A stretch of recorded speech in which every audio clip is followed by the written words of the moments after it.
एक घना बड़ा जंगल था। उसमें तरह तरह के पशु पक्षी रहते थे। सभी मिलजुल कर शांति और खुशी से जीवन बिताते थे। जंगल का राजा सिंह सभी प्राणियों की रक्षा करता और सबका ध्यान रखता था। एक दिन राजा सिंह बहुत बीमार हो गया और अपनी गुफा में ही रहने लगा। इसी दौरान जंगल में एक भयानक बाघ आ गया। वह इतना खतरनाक था कि रोज किसी न किसी जानवर को मारकर खा जाता। उसका आतंक दिन प्रतिदिन बढ़ता जा रहा था। यह देखकर सभी जानवर बहुत डर गए। एक दिन वे सब मिलकर राजा सिंह के पास पहुंचे और सारी बात बताई। राजा बोला, मैं बहुत बीमार हूं, इसलिए उसका सामना नहीं कर सकता। क्या तुम में से कोई हिम्मत करके उसे भगा सकता है? सभी एक दूसरे का चेहरा देखने लगे। तभी एक छोटा सा लोमड़ी शियाल आगे बढ़कर बोला, मैं जाऊंगा, मैं उसका सामना करूंगा। सभी जानवर उसे देखकर हंसने लगे।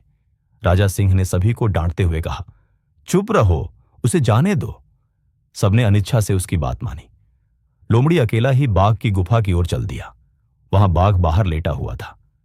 लोमड़ी को देखकर वह डरावनी गर्जना करते हुए बोला, अरे छोटे, तू यहां क्या करने आया है? क्या अपनी मौत बुला रहा है?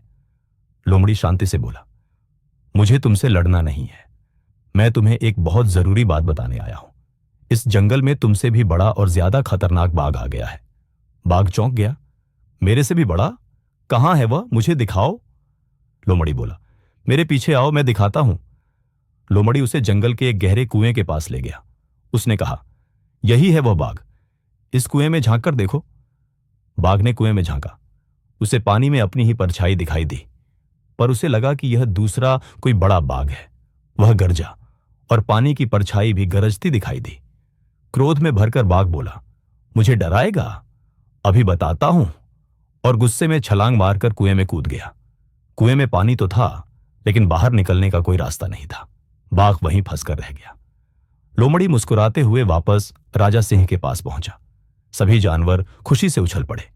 राजा सिंह ने कहा, लोमड़ी, तुम छोटे हो, लेकिन तुम बुद्धिमानी में सबसे बड़े हो।